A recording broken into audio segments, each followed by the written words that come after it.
And we're live, yay. Okay, well, we'll start with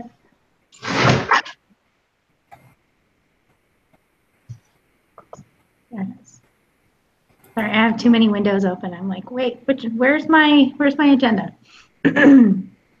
Okay, I'll go ahead and give the synopsis of the case. So,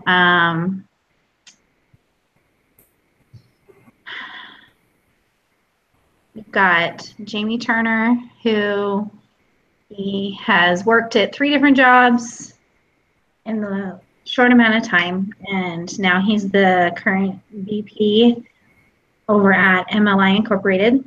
He's working with Pat Cardullo, if I'm saying that right,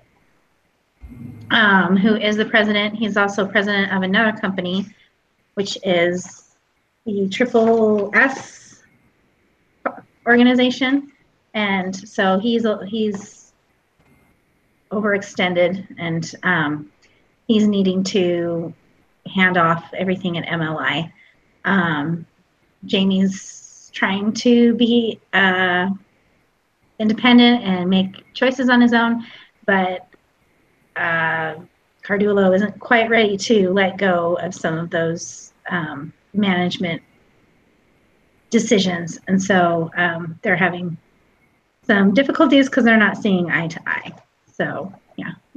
Did I miss anything in the synopsis? Anybody wants to add? That's perfect. Oh, and I do have Solomon emailed his stuff. Oh. Okay. Yeah, I just remembered some group me's were coming through when I was getting on. It's from. He just said he emailed his responses, and I saw that when I was getting on. Oh, and you guys, I have to go at least 10 minutes early, if not a quarter till. Somebody could remind me. Make it fast. Okay. Yes. So, question number 1. What are the root problems in this case? Well, sorry. Oh, okay. Well, I think it's that what's his face? Cardullo is overextended, like you said. So he's just like a big ball of stress, and so he can't focus. And his real passion is Triple S's. He's the president of Triple S's mobile support systems group or something like that. So what happened was Triple S had acquired MLI. MLI was suffering financially after the death of the founder, and so Cardullo was the only one that was in favor of acquiring MLI, and so he was the only executive at Triple S and that wanted it, and so he naturally became the president. But he was also the president of that other group, and so I think the root of the issue, at least for Cardullo on his end, is that he's just super stressed, and I think that he really regrets taking on MLI because it seems like he really wants to be in San Diego instead of Chicago. I agree, but then why doesn't he just let it go? That's a good question. Isn't that the assumption was that after a few months he was gonna? Yeah, after about a year or a year and a half, he wanted to let it go. Yeah. I think that it's become like his baby, you know, like Susanna said that he, I mean, it was his choice to acquire MLI, and so, you know, he's become so invested in it that he can't let it go, even though he knows he needs to. Yeah. Yeah, I do. I definitely have a hard time understanding his behavior of, hey, let's hire you, and then here, let me dump everything on you way too soon, because it was the pricing that he had to like take over 100%, even though they had agreed that he was gonna not do the bigger priced items or something. And then I guess and tell me if I'm wrong, not remembering this, but also he was going to take over sales at some point. But then within, what was it, 3 months, they're like, here, dump it. Here, take over all that too. So then you're going, okay, this is great. And who's our main guy? Turner. Turner's all overwhelmed, but, you know, trying to figure it out. And then before you can even, anything can happen even, Cardullo's back in, taking back over pricing, taking back over sales. And I was like, what? Am I understanding this right? Like, motivation. I can't figure out what's going on with him, because I thought he wanted to set MLI aside and leave it. You know what? And on top of that, didn't somebody tell him, oh, where is this? That Arthur Lipsky or one of the guys tell him to spend his time over with Triple S, but he's still doing half of the time with both of the companies. So that was the CEO of Triple S that was like, okay, hey, Cardullo, you need to go be the president and spend full time at MLI. And he was like, no, like, he just went ahead and tried to split his time. But once Turner got on board and once he was hired, then it sounded like Cardullo was spending more time in San Diego instead of in Chicago where they needed him. So there was a power vacuum there. There was a lack of clear direction, and there was a lot of communication errors that was going on at MLI. Yeah. Well, and there was one thing, and I don't know why I can't find it right now. I put it in my case study. Like up front, before Turner took the position, Cardullo had said like that he was really picky about how he wanted things done. And oh yeah, it's bugging me. I can't find it. And then he also talked about like when like people were either competent or incompetent, and so it seemed like once Turner started disagreeing with Cardullo about how he should run the company, that that's when he flipped the switch and went to, okay, this guy is incompetent, and so I'm just going to micromanage him. There was one other point, but I can't find it. I'm sure I'll think of it later. But do you guys remember that? Like, he said that up front. Well, yeah. Like with Kelly, the sales guy, he had deemed him incompetent, and so he wanted to fire him and have Turner take over for him. But then Turner was like, no, like Kelly's okay. But it seemed like a lot of the people didn't like Cardullo. If you disagreed with him at all, then he would just backbite you. And so it seemed like Kelly was relieved when Turner took over the sales, because then he didn't have to answer to Cardullo. Yeah. So we talked a lot about what Cardullo did wrong. What about Turner? Is there anything, any root problems that maybe have started from Turner's side? Well, he jumped into the job too. Did I just echo? Yeah. Say it again. He jumped into the Am I echoing? No? No. Okay. Turner jumped into the job too fast. He did research on the company, but I thought that was really weird when he toured the facilities that he didn't meet anyone. Like, that's weird. Is Cardullo hiding them? So they wouldn't talk bad about him, or what? Yeah. Yeah, well, and I thought that was weird too, because that was another thing that Cardullo had said, that he really wanted to focus on strengthening that executive team. He had said that before. That elusive part in the case study that I cannot find right now.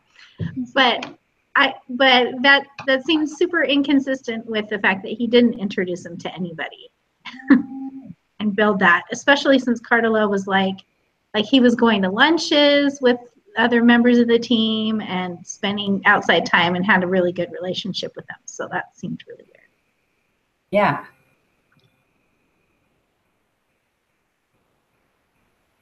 So I think the biggest thing that Turner did wrong was to not really find out, about the office politics.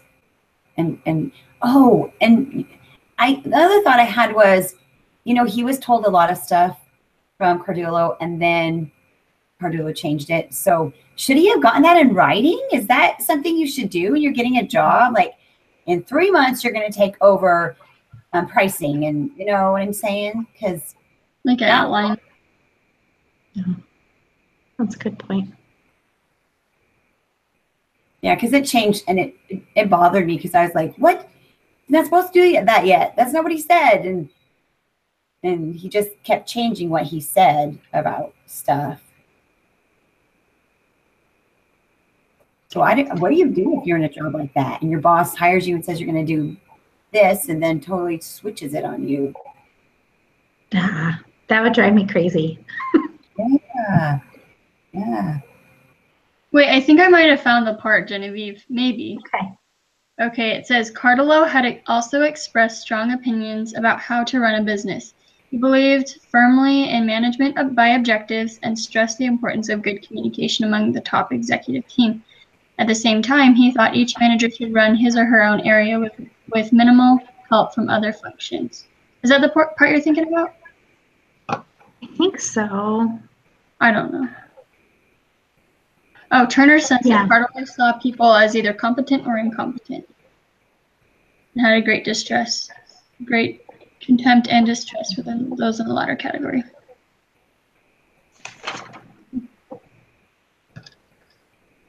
It's the bottom of page 3. I don't know if that's the page you know. I know. I'm like, oh, there it is. Yeah. I have it all underlined. I never can find stuff. Never. Okay, let me see what Solomon said. Let's see.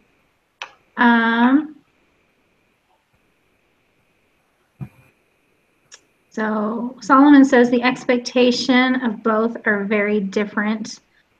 Cardullo is initially seeking to employ someone to take over the full managerial responsibilities, and on the other hand, Turner is seeking for rapid career advancement with full autonomy. Turner seems to be a perfect candidate for the role which was offered to him. However, after a few months, things start to change and their relationship soured. The conflict between them was a result of combination of various factors. Clear expectations were not explained, and this led to the dissatisfaction regarding his work by Cardullo. Yeah.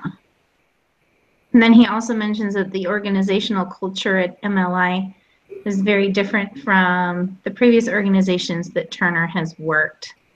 And that was a good point too, because Turner had been used to being like micromanaged in his previous company. Kind of the weird thing I thought was that his first job, right after he got his bachelor's, like during the time he was getting his MBA, was at Global Bank, and he had a lot of opportunities there, but then he left. And so I just am wondering why. And then like what was it? The paper company? I can't remember, but like what happened there? I think that he wanted more autonomy or something. Trouble financially. As a rising star. Wolf River, paper, and then he worked at Land. Yeah. Yeah, I kind of got some feelings that he had some commitment issues. Like just the fact that like with all this conflict, he's going, should I leave? And it's like, dude, how long have you worked there? Yeah. So it's almost like whenever things get hard, he just takes off instead of trying to problem solve, which is weird because he seems like he's a good listener and he seems pretty calm. at least until he starts dealing with Chin and like throwing papers and stuff and yelling at her. But other than that, he seemed like a pretty even keel kind of guy. Thought that was interesting. So why did he leave the second job? I think, was it? He felt stagnant. So he felt like he wasn't growing or progressing. And so he's like, I want a challenge. So he found some other place. So that's Like, Wolf River, right? That's And then he left Lambo Land because, am I saying that right? That sounds so dorky. I know. Lamboland. It says they had serious cash flow problems. And then that's why he left. So was it the third job? Or did they get rid of him? What do you take from that? They fell into serious cash flow bind. Yeah. So it doesn't like say he left, and it says he found himself. So were they like, sorry, we can't afford you? And yeah. It doesn't say that. Yeah, I don't know for sure. Because I think the paragraph after that's talking about, so now he's worried he's looking for a third job. And so the first one he did leave, but I don't think he was planning to leave the second one so quickly. Yeah. So I think we covered the second question. How did Turner get himself into this predicament? I think. Yeah. Yeah. Okay. And we talked about what's going on for Cardullo. I mean, I don't know if Cardullo can make up his mind. That's yeah. Well, and it seemed like when they were taking the plane ride and they had a good solid time where there were no distractions, that they were able to have a good heart to heart. But other than that, they really haven't spent a lot of time together, like as far as, yeah, developing a good working relationship outside the office. Yeah. Well, okay, tell me what you guys think about that whole airplane ride, and they were talking about some new product or something, some kind of generators for something. But and so it seemed like Cardullo was on board with it, and then he told Turner, get looking into it, get working on it. And then the next time they talked, he's like, oh, no, we're done with that. So number one, I'm thinking, okay, did he talk to this, what is it, Julie Chin? Did she convince him not to do this? Or did he forget? Or did he think something better? And why didn't he communicate to Turner and say, hey, Turner, scratch it. We're doing, to me, again, that's all weird. It just brings up all kinds of questions of, what is he thinking? One moment he's saying, that sounds great. This is a really interesting idea. Present the information to me, whatever. And then a few days later saying, oh, no, blow off here. Something's wrong there. Okay, so that was the mobile lighting initiative. Remember, Cardullo is Triple S's president of their mobile support systems group, right? Okay. So what he says is, with Turner's idea, they would take in. Hang on. So there was like for MLI's mobile lighting business, and Cardullo said there are not that many generators to go around.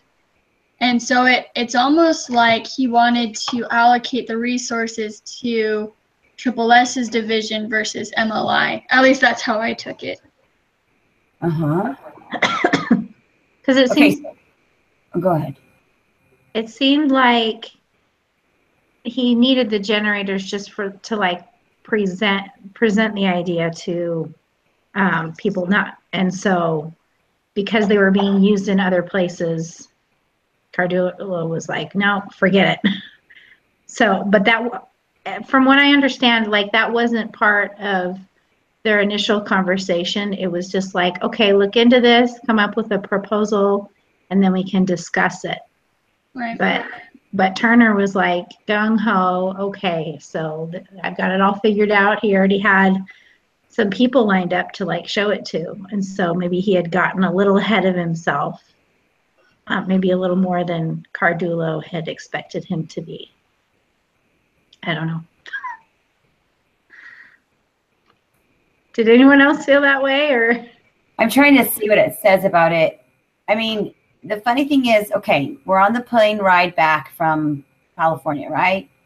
So Cardullo, if the very first paragraph under where it says the mobile lighting initiative in bold, Cardullo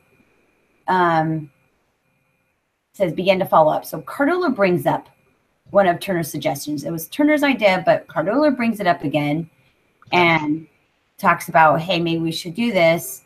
And you're right. Like he says, he asked Turner to do research on the subject, get back to him.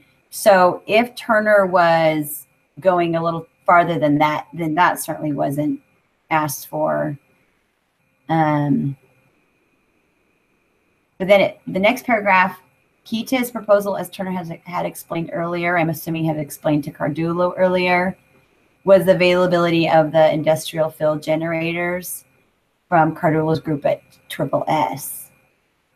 So, maybe Cardullo just changed his mind, like, and you guys were saying there wasn't enough, and Genevieve or Susanna, who said that he didn't want to take them from them, but why did he say yes in the first place? You know, and why didn't he? Why did he wait for Turner to come to present his findings? Why didn't he say, hey, remember that conversation we had? Scratch it. Don't waste any more time on it, you know? Right. Wait, hang on. I found proof for my point. Okay, I'm sorry, not to discount your point, but I just saw this. I'm so sorry.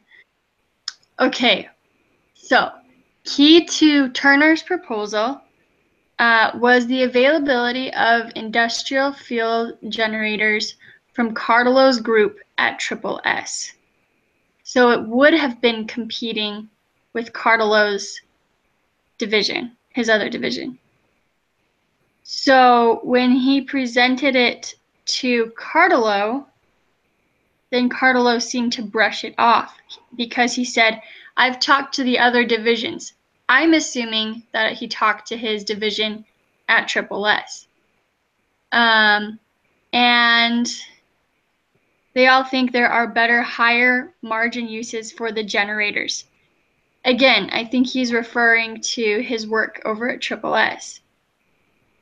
So it sounds like he's really like wanting all of those generators for SSS instead of MLI's mobile lighting business. Mm-hmm. Well, and then he even says that, like, he says, I've promised most of our generator inventory is already out of the country, and I promised the rest to Amalgamated Petroleum for the next 2 years. Uh-huh. Yeah. Of course, in my mind, I'm like, well, get some more generators. What's the problem? Right. But I don't know. What do you think, Sarah? Yeah, it sounds like Cardullo maybe talked about it without processing it all the way through and said, oh, this sounds like a great idea. And the more he thought or processed the idea, he's like, we don't have enough to go around, and so dropped it. it does seem weird that he talked to all these other divisions, and like Sarah said earlier, and he didn't get back with Turner about it and say, oh, sorry, we can't use that. We need to find another way or go a different direction. That was weird. Yeah. Okay.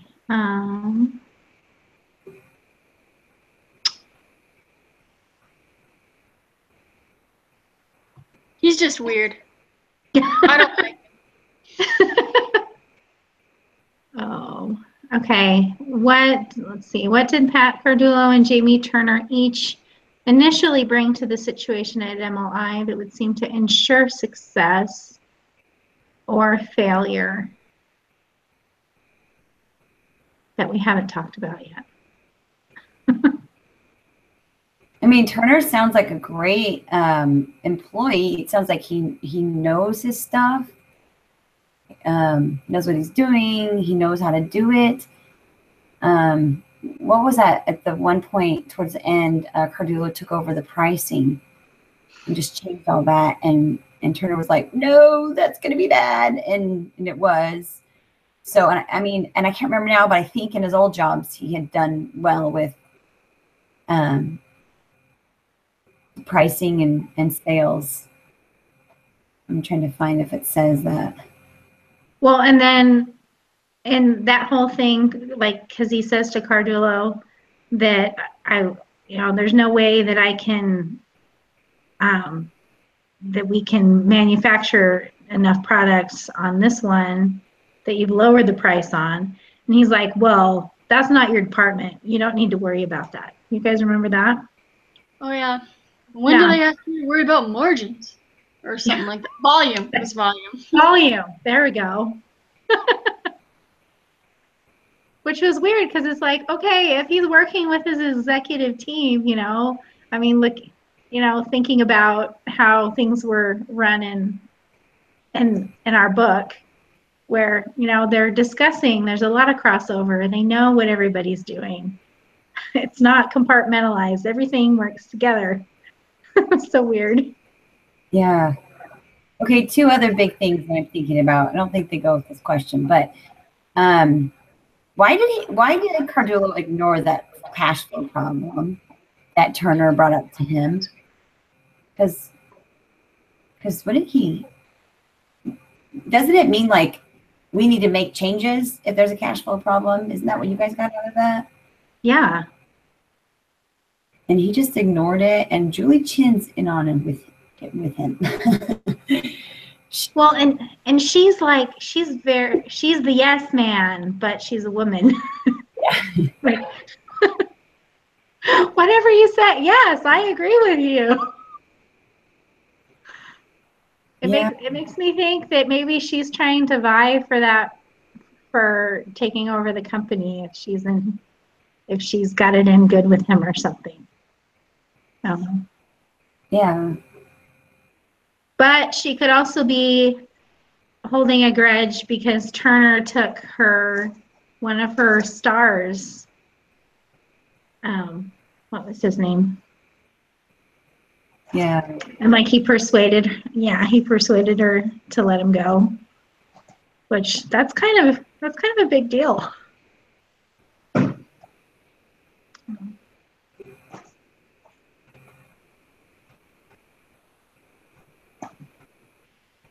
Okay. Susanna, did you have anything to add? Nope. I feel like I've talked a lot. No, I've talked more. You gotta talk. I think it's been even. So I'm looking at the question again, and it says what did they bring that would ensure success and then also failure. So Cardullo, his attitude about you either are competent or incompetent, that's like bad. And the way he treated Kelly, I want to say Kelly, is that the last name? Yes.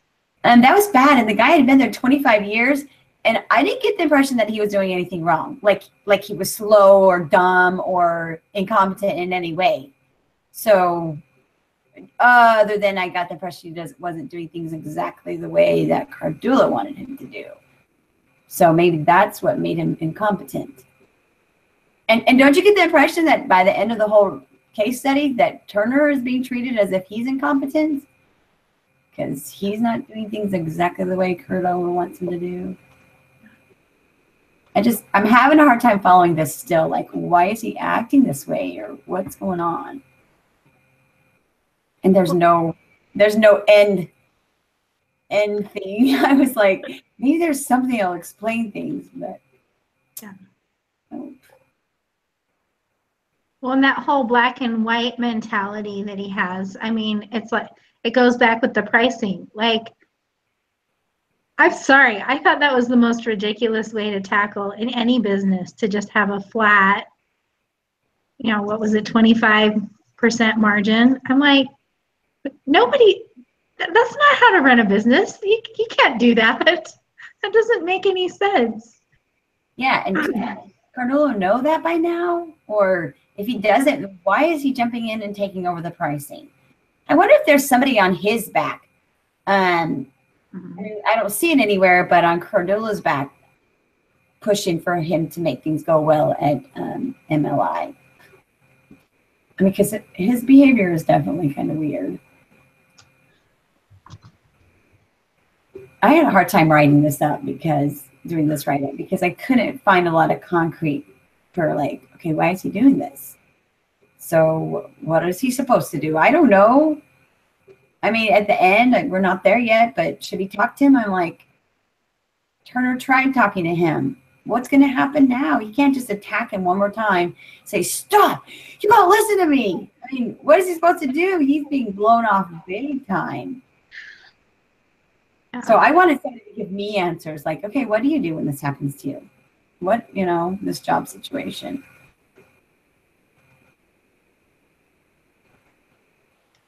I think Susanna, give me some answers. Yeah, you guys are like breaking up really bad. I'm gonna like try coming back. I'll be right back. Okay.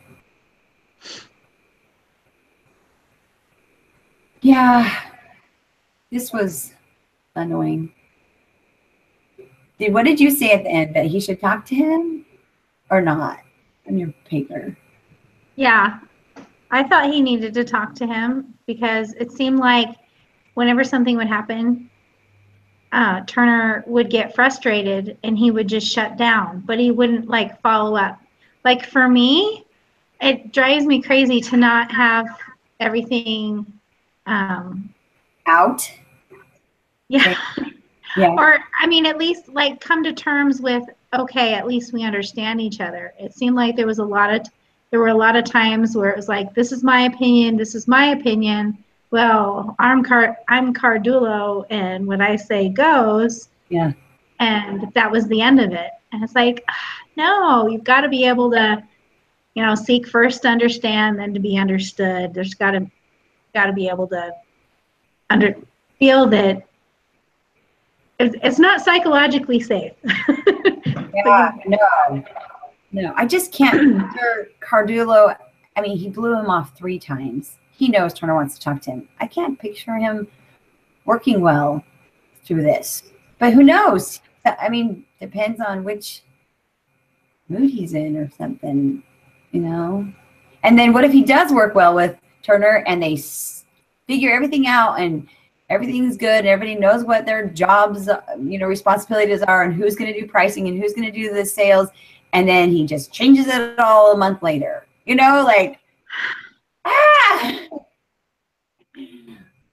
I think I would quit. I don't think I could handle it. Are our voices better? Susanna, are we cracking up?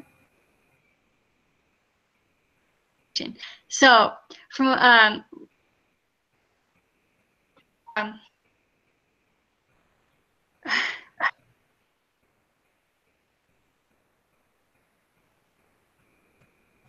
Uh-oh. I think she's breaking up again. She's frozen. You're typing. Yeah.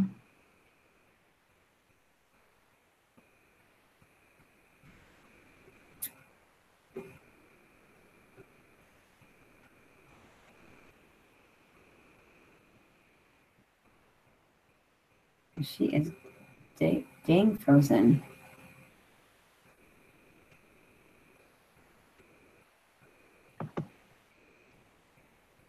Man.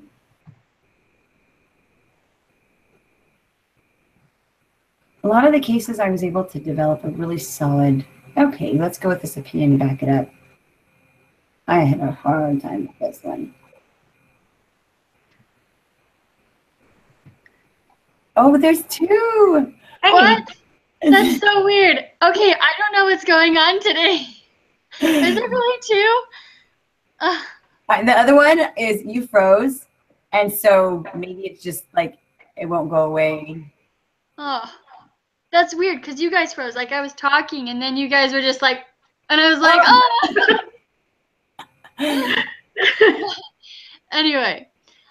Anyway, so I've only been catching parts of the conversation, but so I think, like you said, Sarah, he's already tried to confront Cardullo like numerous times, and Cardullo's just, I don't know if he's like bipolar or something, but I don't think talking to him is gonna work again.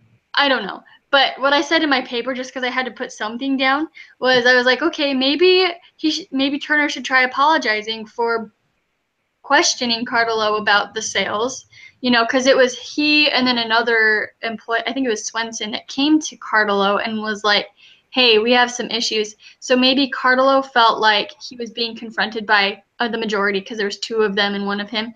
So maybe Turner could try something like apologizing. And then I just threw in some I statements. I was like, maybe Turner could be like, hey, I feel like this. I feel confused about what my roles and responsibilities are. And then for the last step, I was like, well, maybe Turner could just ask for a clear outline of objectives and responsibilities that Cardullo wants, just to have that clear in writing on paper. So that's kind of where I ended my case study, just because I was like, this is stupid. Like, I'm totally done with this because I've been spending hours on it. So Yes. Yes. Yes. And spending hours on something that I can't really find a strong conviction on. Right? Yeah. Yeah. But I definitely included that Turner's job responsibilities need to be clear, and they need to not be switched around, not implied, not he thinks this, but this is your job and this is not your job, and this is Cardullo's job and this is what Cardullo is going to leave alone. So yeah. I think you're totally right. Sorry, go ahead, Jenny. And I think that he tries to do that. Like, I think that was again on the plane ride where he's like, okay, look, you either need to be here all the time and take ownership, or you need to be willing to let go and just not be here. And we can have online meetings to keep you up to date, but I mean, he disclosed that to Cardullo that there needs to be that consistency and that transparency. But again, he didn't follow up with that. Like, he didn't. He doesn't go back and say, "Hey, remember when we talked about this?" Yeah. Yeah. And so I found that right there. It's the top of page 7, under the bold attempting to reconcile. I mean, it sounds like they had a great talk. And then, Cardullo seemed to hear all that, but then nothing changed. So. They were talking on the outbound flight to San Diego. I kind of feel like Cardullo was in a good mood because he was going back to Sandy. So. That's a good point. What? That's a really good point. I didn't think about that. Yeah. He might be super stressed at MLI, and he has 2 huge positions that he's doing. One of them needs to change. Yeah. Sarah, I'm so sorry. I don't want you to go, but it's like 12:48. I don't know if you had to go. Yeah, I noticed. Okay. 4 minutes ago, it's getting close. Okay. Yeah, you don't have to leave. Done. I hate to leave us hanging too, but I don't think we're going to solve this, are we? Well, I think we had some good points, though. I mean, Turner needs to get some clear expectations and corner Cardullo to get that from him in writing, and just needs to be able to follow up after a disagreement, and they need to establish some boundaries. I mean, yeah, that seems like that was our consensus, right? Oh, totally. We all 3 agree with that. Yeah. So there we go. We'll put a bow on it and call it done. Wrap it up in Christmas paper and give it to our teacher. That's right. All right. Well, I'm going to stop the broadcast because we covered everything. Okay.